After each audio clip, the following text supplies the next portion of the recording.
We'd like to begin by acknowledging the Coast Salish peoples of this land, the land which touches the shared waters of all tribes and bands within the Suquamish, Tulalip, and Muckleshoot nations.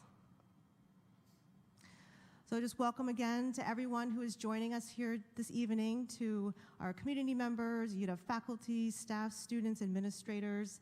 Thank you for joining us both in person and via live stream.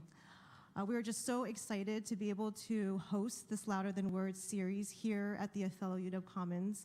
And for those of you who are not as familiar with the Commons is both a physical space and also a place-based initiative that really builds on the University of Washington's longstanding engagement with and commitment to the greater Southeast Seattle communities.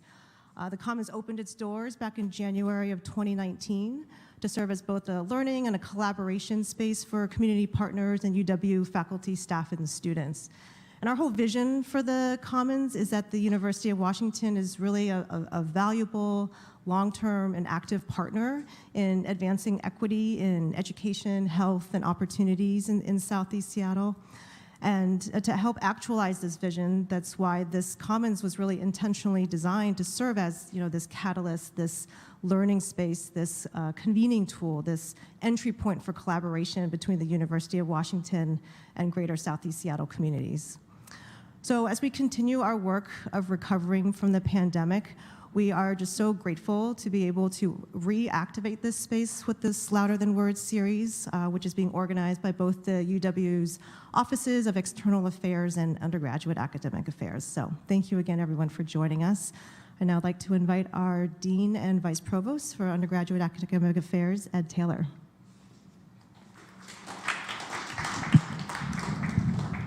Thank you, Fran. Just a brief moment from me. So I get to say a couple of words ahead of Colleen Echohawk and Sally Clark. Some years ago, Sally, was it 5 years or so ago, before we located this location, decided to really complement so much of the community work that our colleagues do here in South Seattle. We were looking for a location to partner. And what we knew was that there were many strengths in Southeast Seattle that we wanted to bridge to, and there were many challenges that we wanted to bridge to as well. What we didn't know was that there was going to be a global pandemic that would close the doors, that would have us all sheltering in place and all apart from each other. And we knew that when the lights came on and it was safe to come together again, that we would need to come together. We'd need to sit together and talk about how to be well and how to heal and how to get better as a community. I won't read their bios. You can get their bios online, and you have their bios.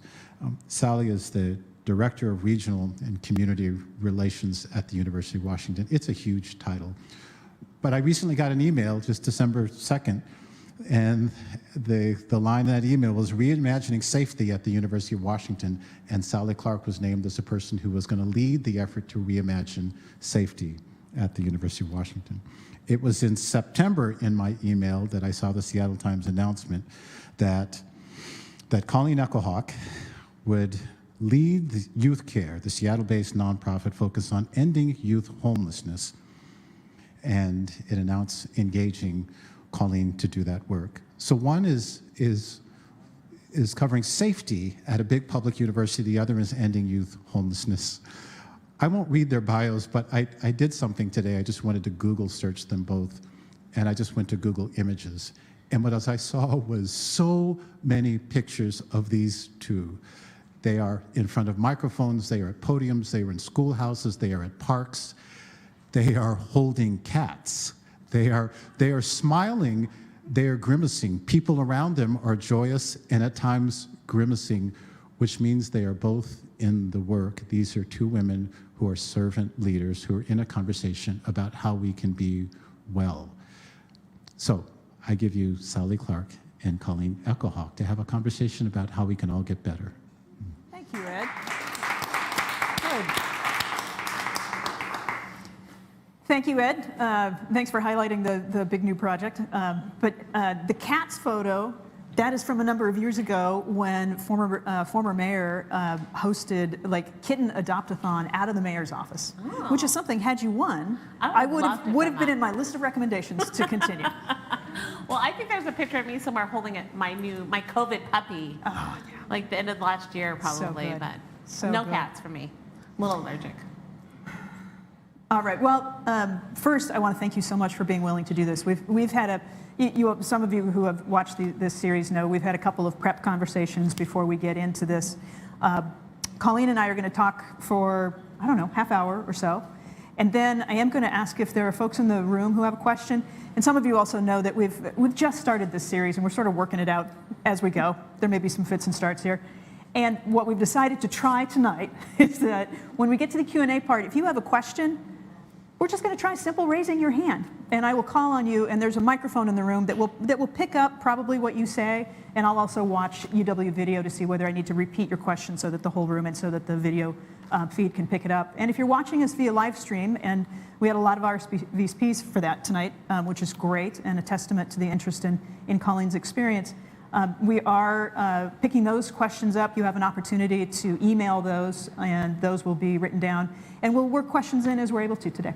We just really appreciate that people are here tonight, and we greatly appreciate, Colleen, you being here tonight and being willing to talk about, in particular, although we can talk about anything you want to talk about, and that's always a great surprise for people. But what we asked Colleen to talk about was reflections on her experience running for mayor in the city of Seattle this past cycle.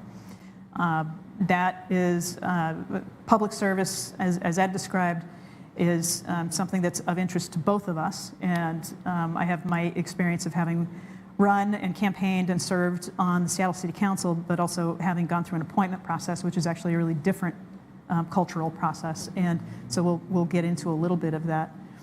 I think I wanted to start, though, and we prepped this a little bit. People may not know that much about your background. You grew up in Alaska, though. Yeah. And can you, I guess one of the things is, can you talk about what was it like growing up where you were? What was your community like? Who was your community, and how did you fit into it? Yeah, well, thank you so much. I just wanted to, as we begin, just acknowledge that there's some really good friends in this room tonight, so thank you for coming. My friend and family, Derek and Lua Belgard, and I'm glad you guys are here. Derek's our new director of the Chief Seattle Club, executive director, and I'm so happy you're here. And also Mario, who was a campaign staff for our campaign and a UW student. So I'm glad you're here. And there's a bunch of you could talk about, but I will not get into that. That's a very Indian thing to do, by the way, to talk about all the people in the room. But that takes me back to growing up in Alaska. You know, my dad is from the Pawnee Nation of Oklahoma, as am I. He came up to Alaska to work on the Trans-Alaska Pipeline. And my dad had hard times growing up, and he really wanted to create stability and security for his family. He met my mom, this adorable little Irish American lady, and they had a bunch of kids, and they got real involved in church. We became like mega church kids. I could quote lots of Bible for you, and did a lot of praying and lots of church things. That was our community. And you know, looking back on that, it's not something I relate to so much anymore, but looking back, it was, my dad found that as a place of security and stability and love, and it was a very loving place. You know, it was a little hard for, you know, my little ADHD brain sometimes to do a lot of Bible reading and praying, but it wasn't terrible, right? Like, it was fine. And then we were super lucky to be adopted. So we're in this little tiny town close to where my dad worked, and there was another Native family who lived close to us, and they went to the same church. We're the only Native people in the whole little town, and so they adopted us into their community. So I am super connected to the Upper Otna Athabascan folks in Mentasta Lake, and thank God we got to go there every summer. We were there. We did fish camp with them. We just became a part of the family there. So Alaska is a really interesting place. It's cold. It's a lot of independent thinking and people. You can just do anything in Alaska. You can build, if you own a property, you can build whatever you want. Nobody's going to stop you. So I learned a lot from my Alaska experience, and I'm glad I live here and not there. How'd you get here?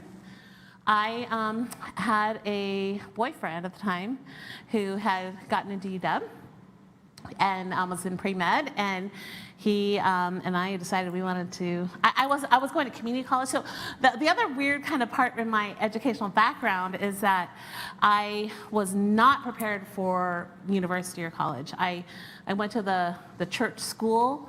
The way that they taught history was learning about the history of missionaries. So as you can imagine, that was a little strange. Again, a loving place, but the education was not there. So I followed my now husband out here to Seattle and spent 2.5 years going to Shoreline Community College and catching up on a lot of things, and then went on to Antioch University. You covered the question then about, Yeah. okay, the boyfriend you came here with, was that the boyfriend? Yeah. What, Yeah. So, Now he's my husband. He would be here tonight, but he's got a work thing. okay, Yeah. okay. I'm really, like, we weren't going to go this direction, but I'm Yeah. super intrigued by the church, religion, Yeah. faith question. Yeah. And so I'm somebody who did not grow up, I'm somebody who grew up culturally Catholic is what my friends say, but, I think I went to Sunday school, I can count the number of times Yeah. on one hand, but my mom was a product of the Catholic schooling and everything. Yeah. And so I would say that faith is a part of what I think about, but not necessarily religion or church going. Yeah. And so it sounds like you started in, yep, we're church going. Yes. My parents still are very much, very, very involved in church. And for me, it's more of kind of a spirituality, more connection with the traditional Pawnee ways. Okay. And just, honestly, Derek and I experienced this at the Chief Seattle Club, where we really saw the impact of Christianity and colonization having just decimated our community.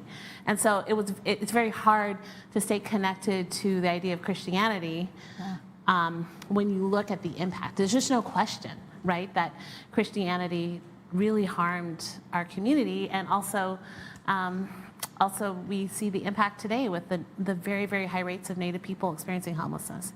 And so those kinds of understandings, being in the community, working alongside folks who have been struggling with that, it's just real hard to stay connected to Christianity after that. How does that conversation go with your family?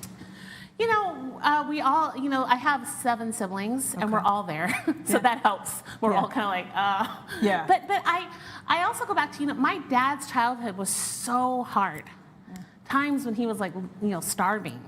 And so he really was trying to find stability for our family, and I think that was okay. I feel I can hold it very lightly and to say, you know what, that was an experience, and it was very loving. The church community we're in, so beautiful, wonderful, wonderful people.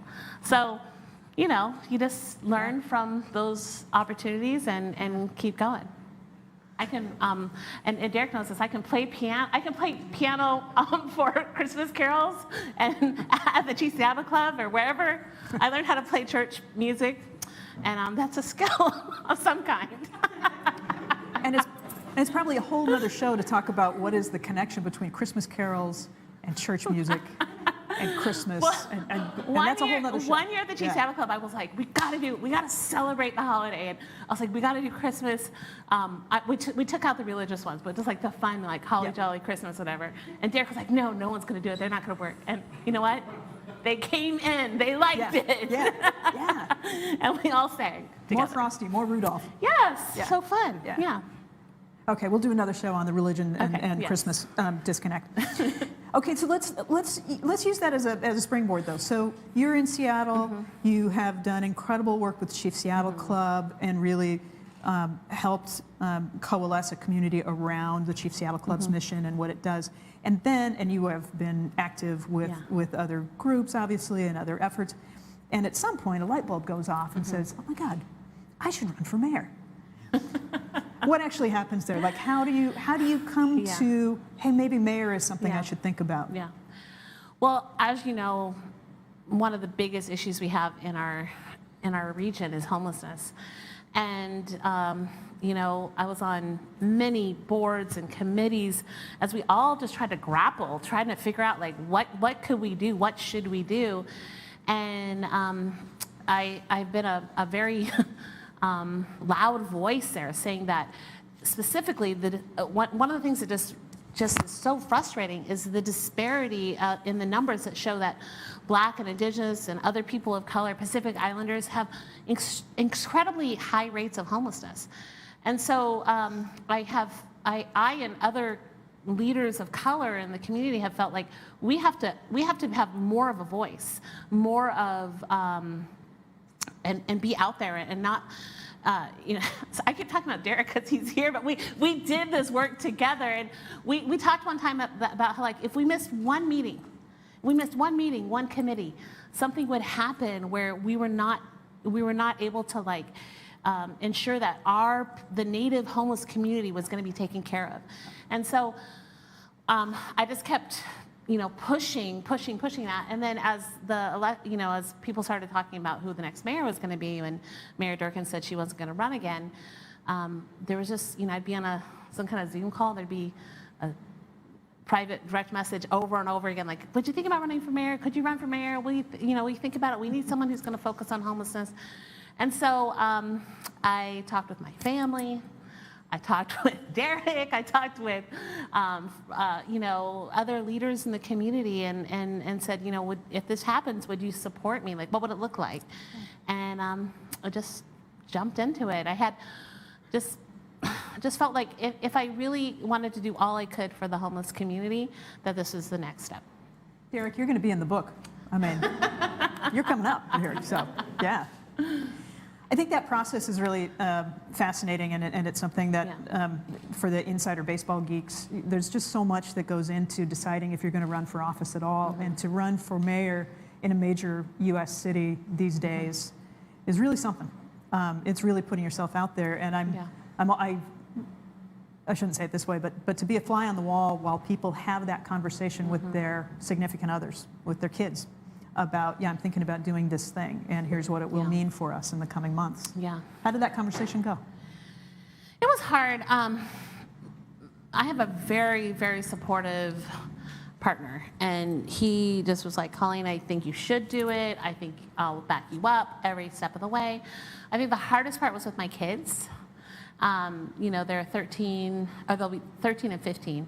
Yeah. And there was one moment where we were like, okay, we're going to do it. And then my oldest kid was like, I don't think you should. Then we're like, okay, pause everything. And let's get into this and let's talk about it over and over with him. And honestly, part of it is that he had been watching, people going to elected officials' houses and protesting in front of their homes, and he was afraid for his safety. So we had to make a safety plan, which is terrible. It is terrible. It is terrible. Yeah.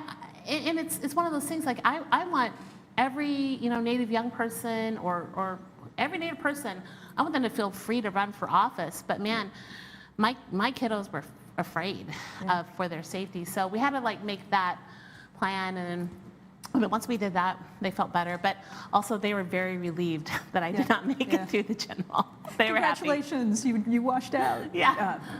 Yeah. I think that, and we don't have to belabor this too much, it's been talked about a lot, but we do tell people democracy is a participatory sport. We tell people we do this together. And yes, we are flawed, and we have not done it together always very well historically. But that the idea is that we work towards doing this together, and that you're not supposed to be a rocket scientist to lead in democracy. Yeah. It's us. Yeah.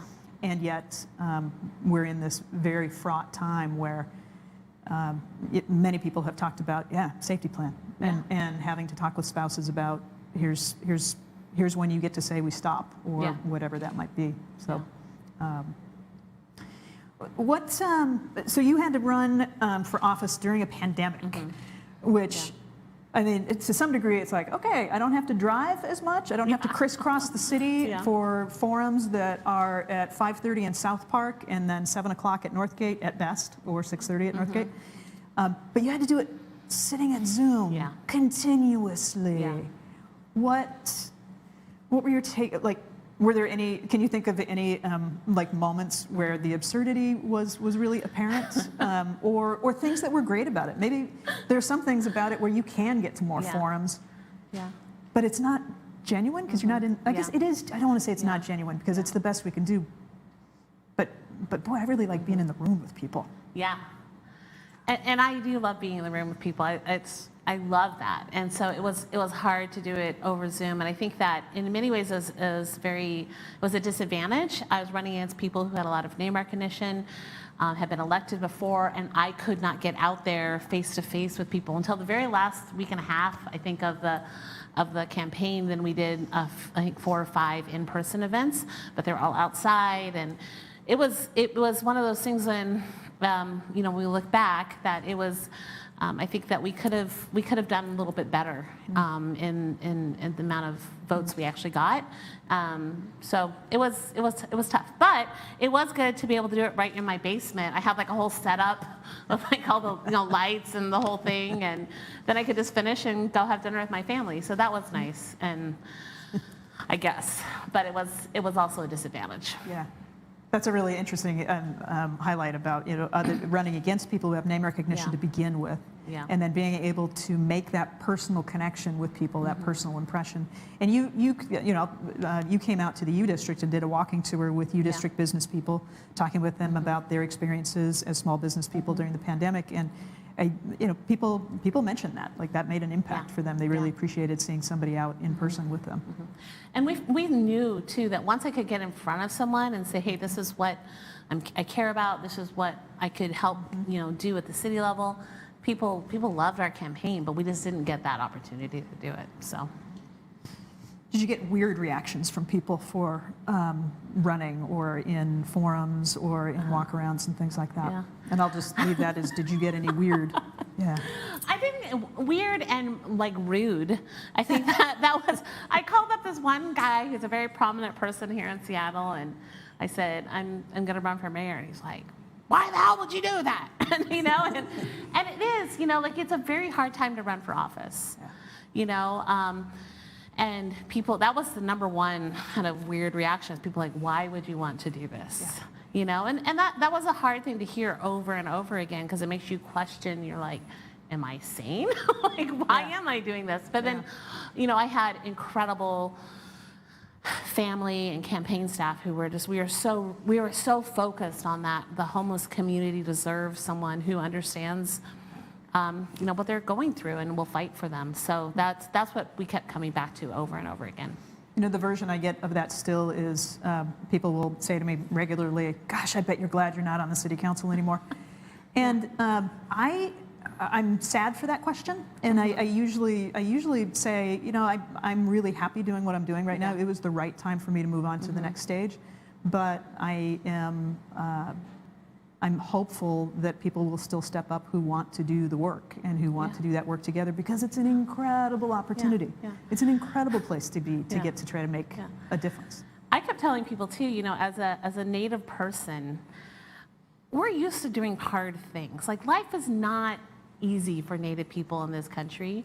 And I have had a very blessed to come from a family who's done some really hard things to make way for Native people and other people. And so I kept thinking, when people would say that to me, I was like, well, wouldn't you want a leader who's, been able to do some very, very difficult things in the midst of, white supremacy, like, bearing down on us? Like, that seems like the kind of leader we'd want in this moment. And it's also something I was ready to step up into. None of what we've done at the Chief Seattle Club has been easy. Every moment of it has been a battle. And so just trying to help people understand that. And I guess, I'm really glad you said that you feel kind of sad when people ask that, because I did too. I'm like, I'm just trying to serve the community. You'd think people would like that. So it's a weird one.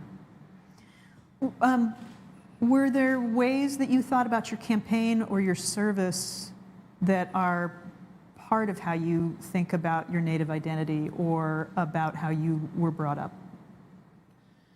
I think that it really became something that was when we started thinking about policy. When we thought, like, what would the policies look like? Like, I can remember one forum we did where someone said, Colleen, what would success look like in 6 months? Because you can't change things overnight, right? And things take time. And it flew out of my mouth. I said, I would like there to be more babies in City Hall. I want to change the way that what we think leadership looks like. I think that leadership should look like a safe place for babies and children to be, you know, on the dais with council members or whatever, like, you know, and change and make City Hall be a place for that everyone feels like they belong. You go up to the mayor's office right now, and it's a very, you know, sterile place. Like, what if that place was like, you know, for babies? Yeah, I keep going back to babies, or but you know, places Please just where use babies as a placeholder there. Yeah. yeah, just babies, but somewhere where, you know, not just, you know, rich business people feel good. Yeah. I want. I can remember when Councilmember Juarez got elected, and going into City Hall and just feeling the difference. Like, that felt different when you went into her office and you saw just native art everywhere, and you saw. I mean, our family's known her for 20 plus years, and she's like a sister, you know. So just those kind of representation. It matters. You just got such huge points for saying in a live stream that she's like a sister and not an auntie. You got huge points. That's awesome. I'm probably She's in like- trouble for raising that, but yeah, that's really good. Yeah, that's a good point. I did think about it. No. Yeah. No. We're just joking, Deborah. It'll be fine. Yeah, it's fine. Okay, well, let's stay with homelessness for a moment.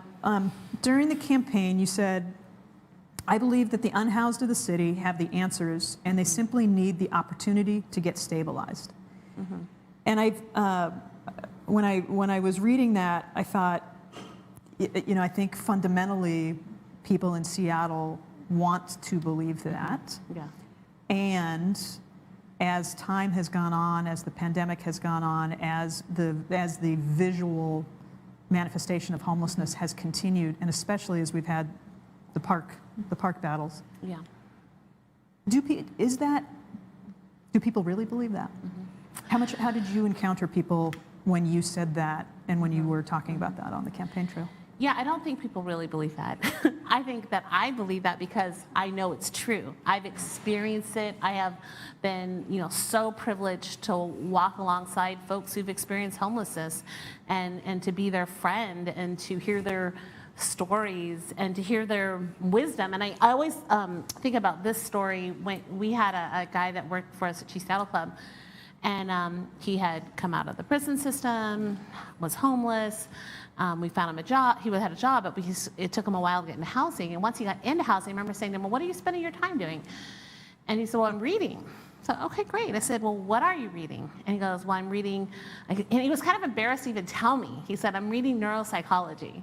He's embarrassed to tell you that. Yeah. It's not a Danielle Steele, Yeah. it's neuropsychology. He was just sort of like Okay. embarrassed. Like, I've always wanted to know about the brain, and I asked the librarian, and that I'll never forget that moment, because even for me, like, I've walked alongside homeless community, but sometimes I would put them in a category, you know? But the reality is that housing first principles work. They work when you can get someone into housing and get them a moment to breathe and to chill out and to feel safe. So many of our homeless community feel so unsafe because it is unsafe for them. But to have a lock on your door and have a toilet and a shower and to just have a moment to breathe and have, you know, that moment of humanity, you can think and you can participate in the civil dialogue.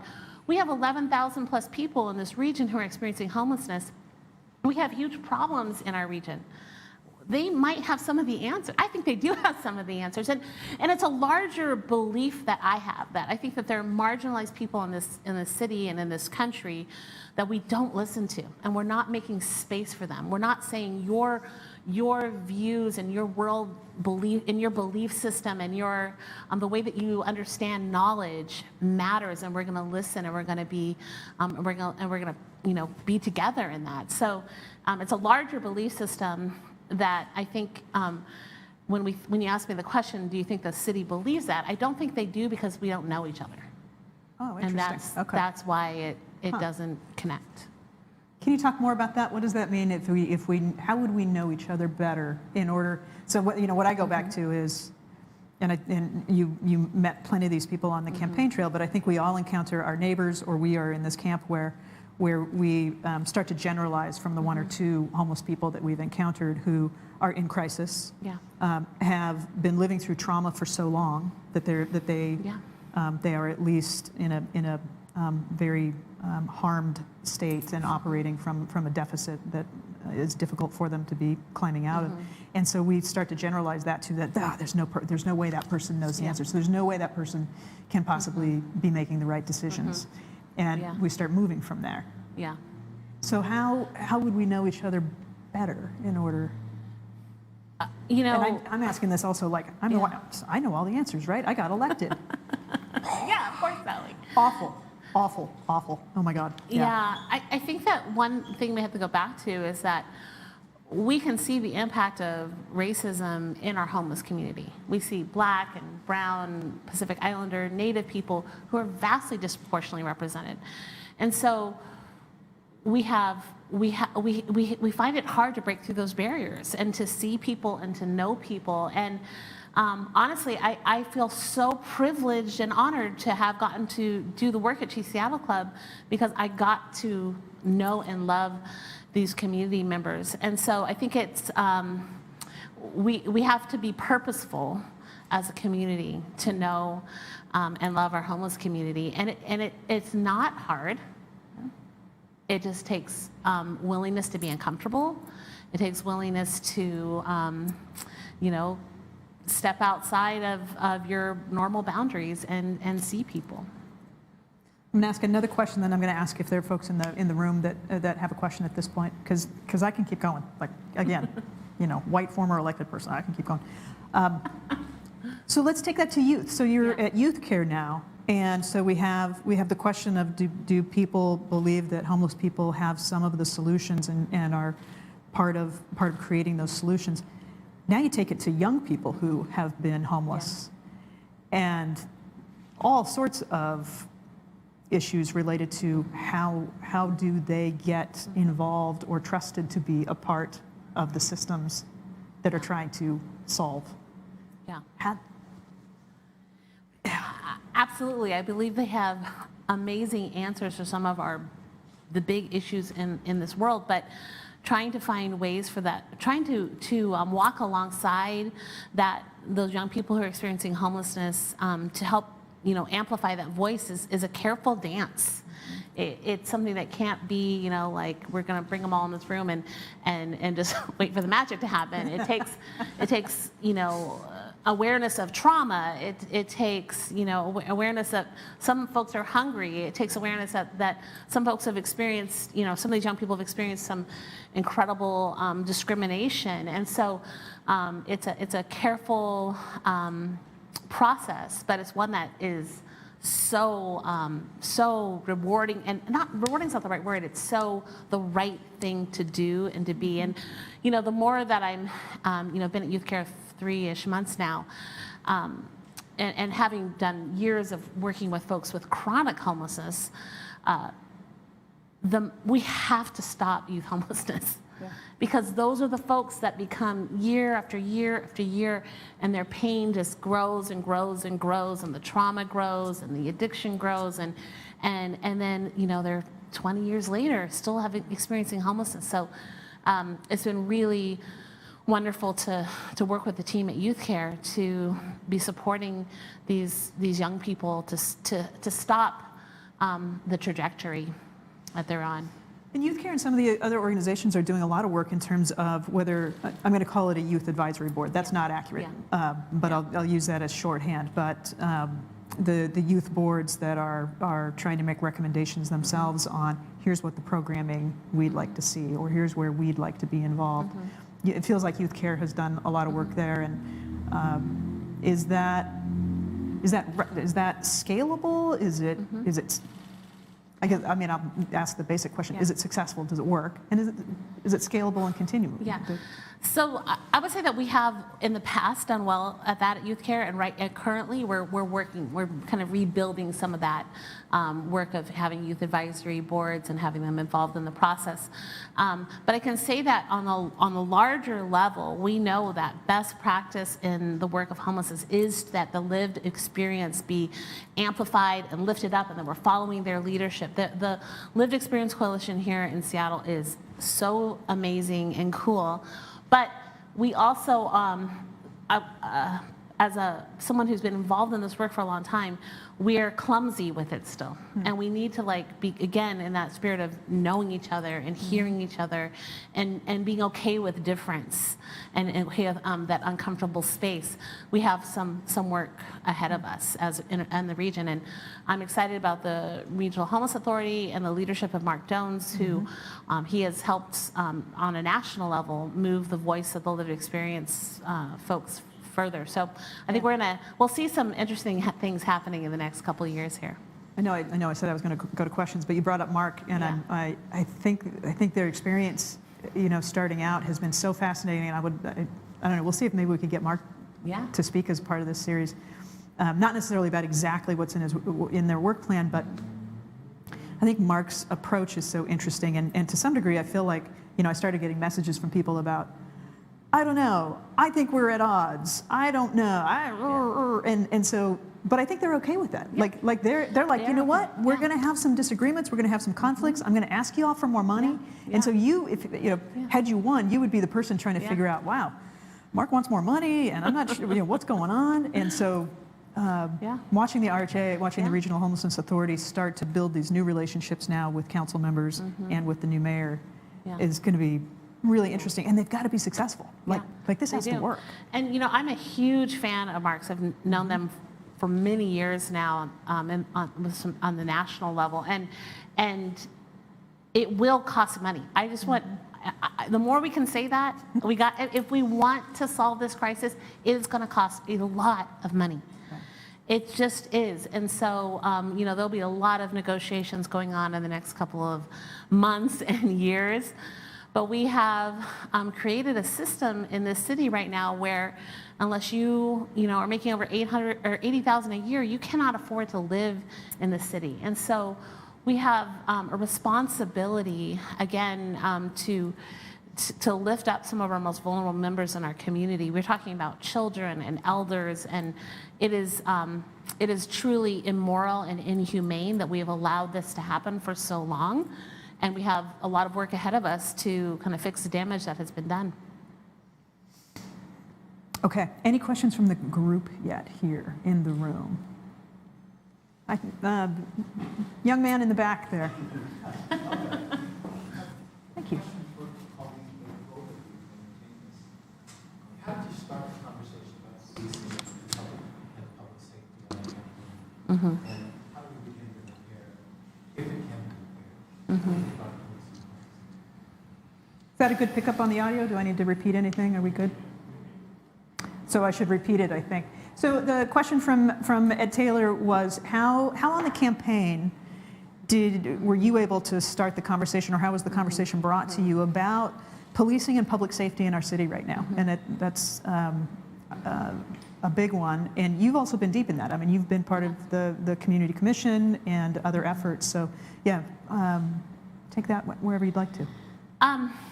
Again, it was a very tough conversation during the campaign. I absolutely believe that we have a community responsibility for public safety in our city. But we also have to remember that more policing does not equal more public safety. And so that conversation was difficult because we have a lot of people, well-meaning, wonderful people who don't understand the experience of Native people and Black people when it comes to policing and public safety. And so I think that what we tried to do in the campaign was a lot of education, a lot of helping people understand, the perspectives of the communities of color who have been impacted by policing in negative ways, and also,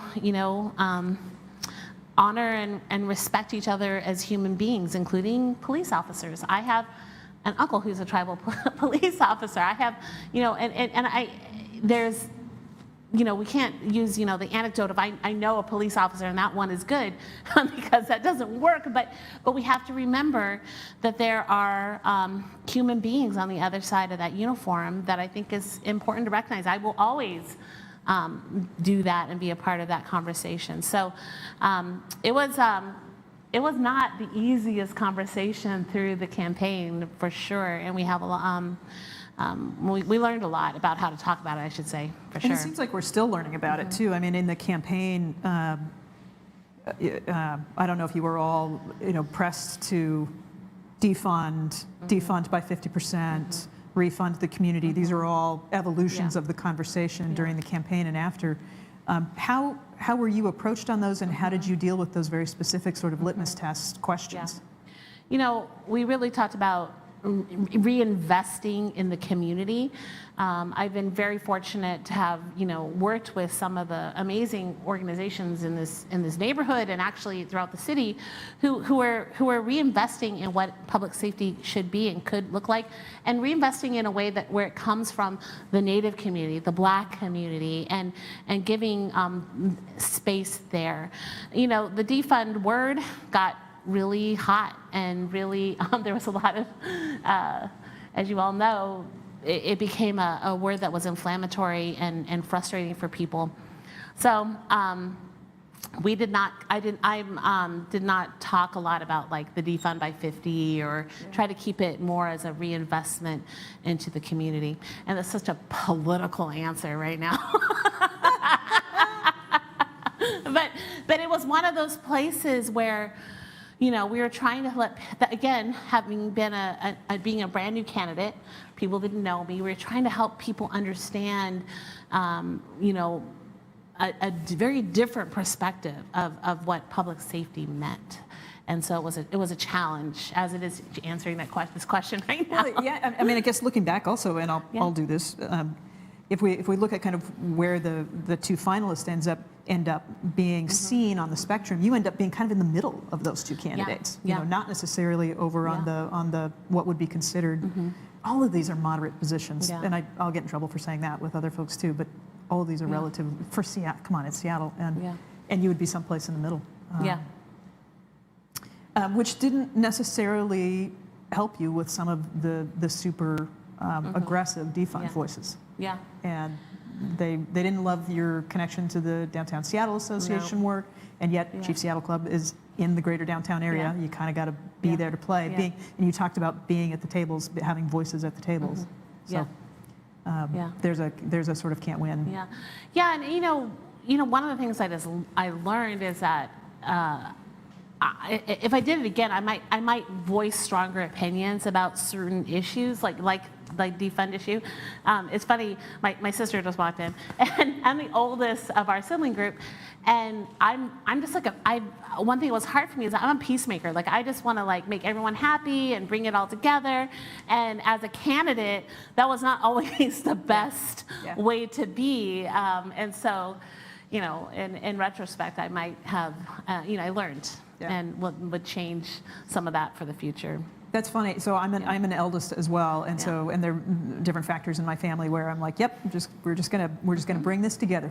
It's gonna be good, no matter really what it is.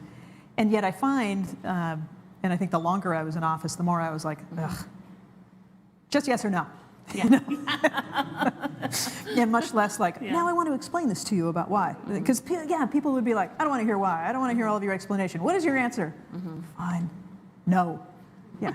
But we'll get to a question later on about, do you still love Seattle? All right, so a question from our streaming audience, and I am going to do my best on this.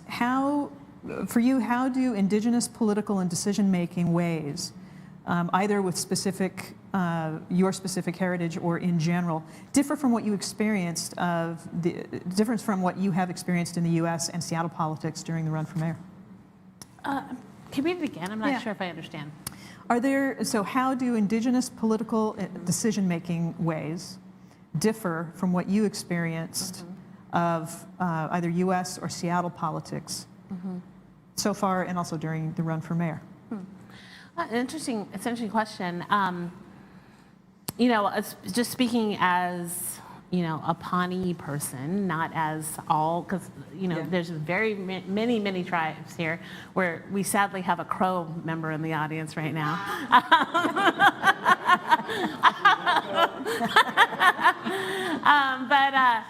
So there's many different ways of doing that and seeing that of what indigenous, leadership looks like. But I know that for me, our uncle who we're very close to, Walter Echohawk, is our tribal chair right now.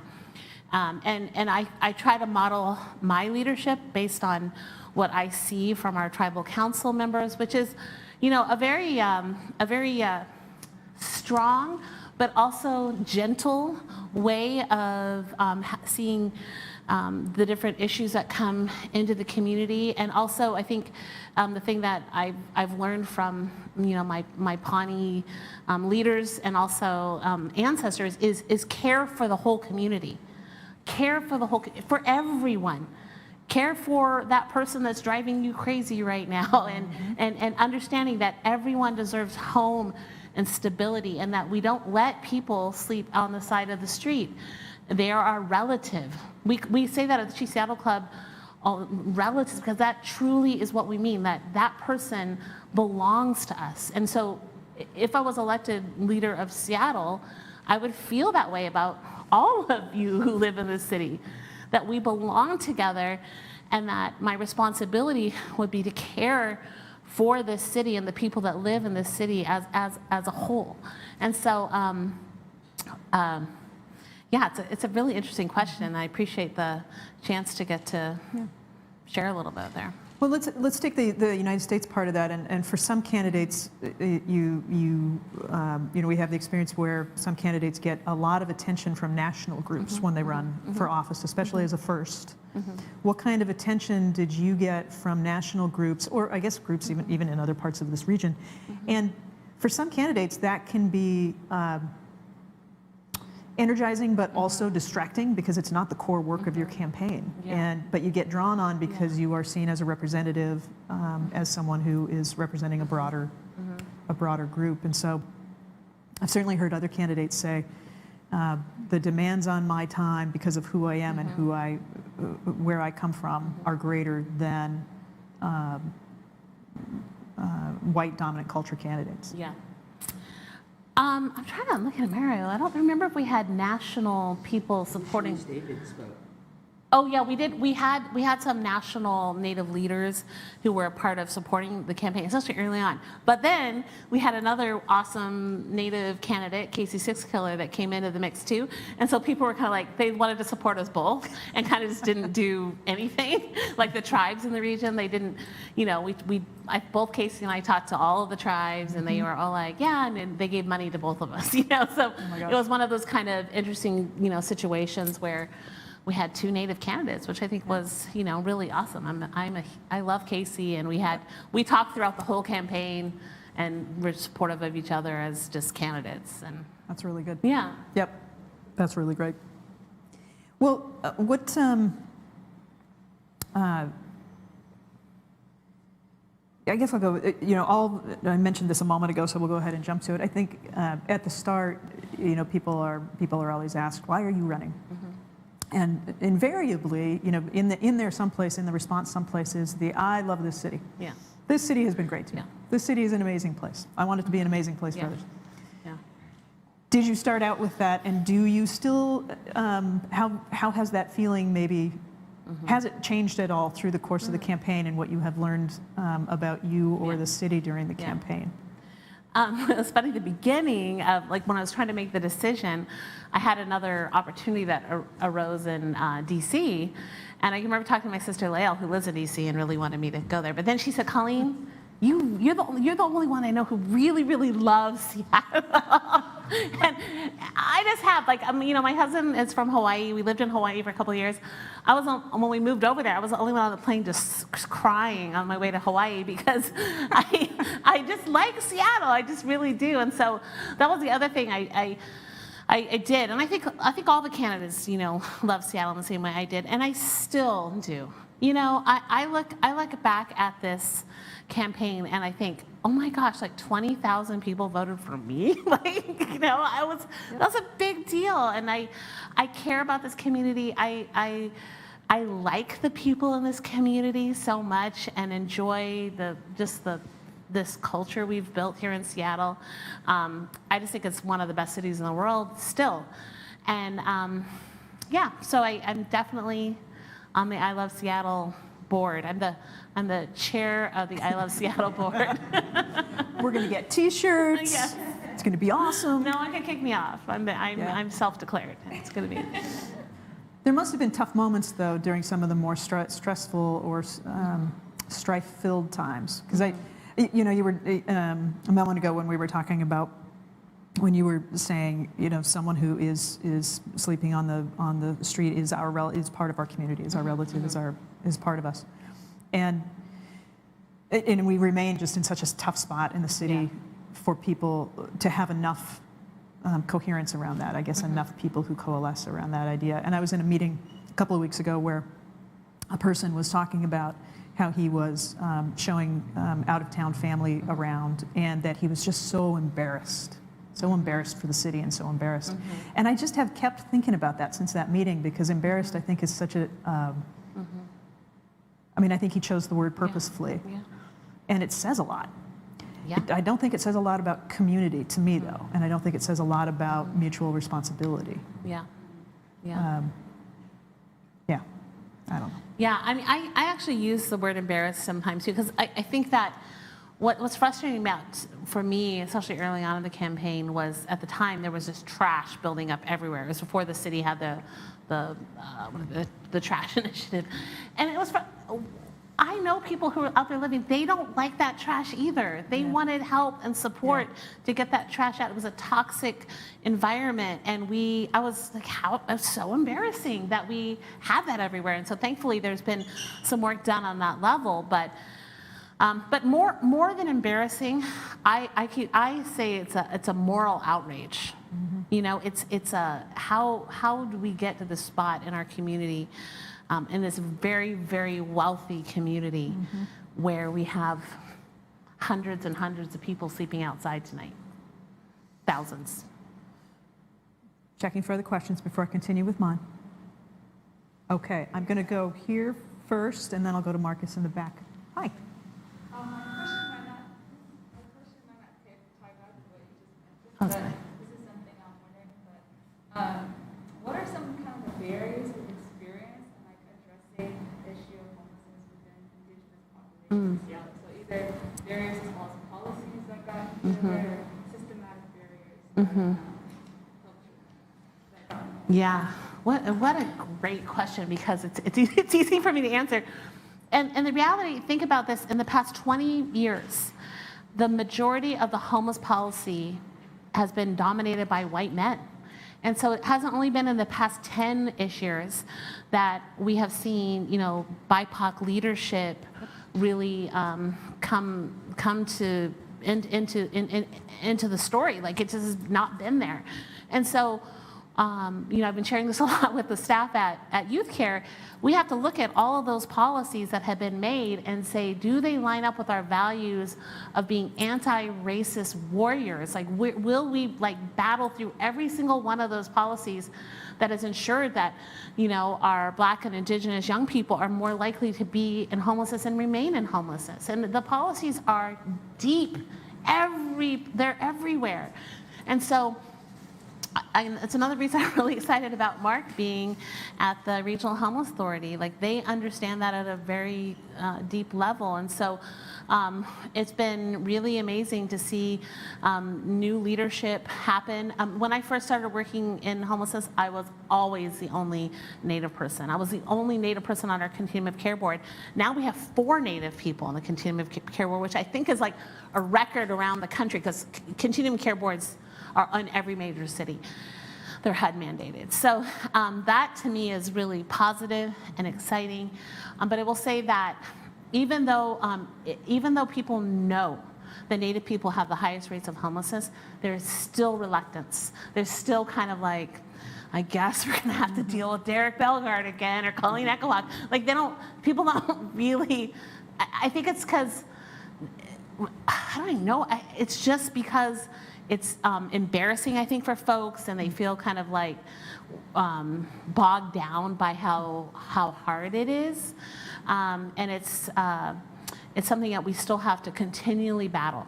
Even though we have partners here in Seattle who I've explained how this racist issue we have in homelessness is impacting our community, and they have never gotten it. They just do not, they don't want to hear it. And so we still have that kind of, some places in the city where that's still happening. Marcus.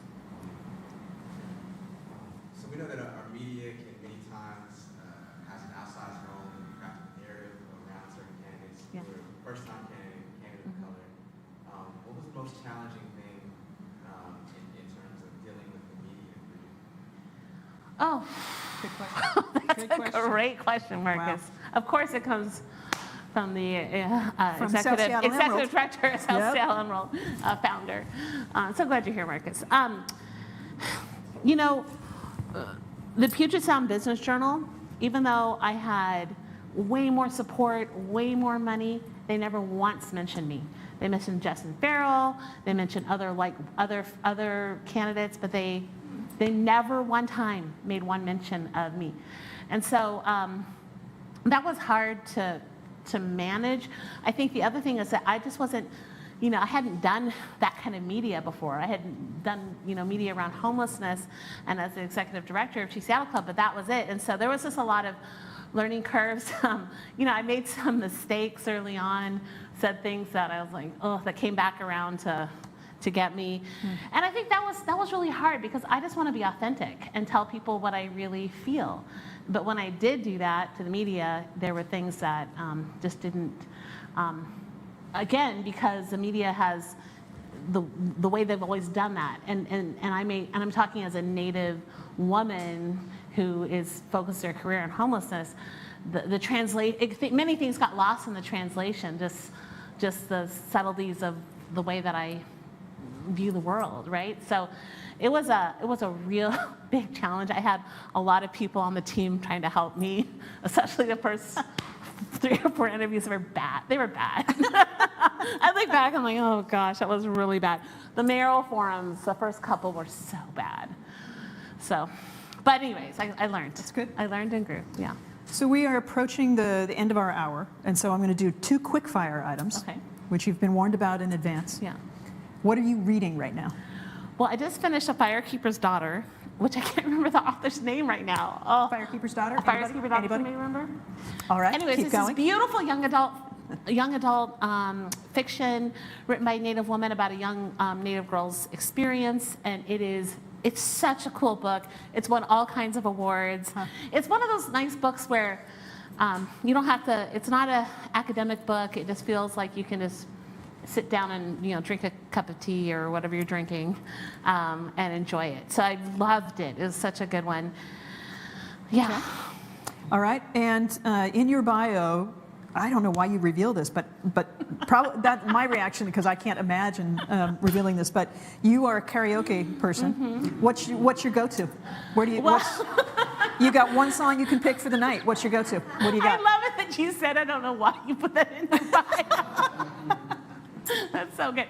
Well, my siblings and I, we have a pack of karaoke times. Casey ain't seen it, and we have our own karaoke names.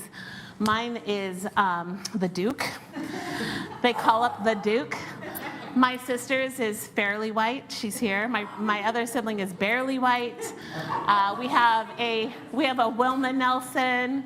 We have Champagne Ivory. We just go all out. And what I have done a lot of recently is a song from the Book of Mormon called 2 by 2. Awesome. It is so not a bar song, but then people get so into it by the end that I don't know if they like it or they're just fascinated by the weirdness of a musical in the bar, but it's very fun. We're going to start asking this of all the guests because that Yes. was the best answer. All right, that's bringing us to a close. I want to thank you in particular for saying you, yes to Sally. this because Sure. we have started this thing this year and you very kindly said yes, and we're so incredibly grateful. And I really appreciate the authenticity that you bring to your service and your continued work in our city. I want to thank everybody who came here in person tonight. Thank you. And to the live stream audience, we appreciate you greatly. Thank you for tuning in. I do want to highlight before we close that we've got our January 12th, Wednesday, our second Wednesday, January 12th, Louder Than Words will be with Sean Good. Sean is the executive director of Choose 180, and Choose 180 is an amazing group that is all about youth justice, reforming incarceration and traditional approaches to justice. And he has a great way about him and a great story about himself as well as the work that he does. With that, if everybody could give Colleen another round of applause.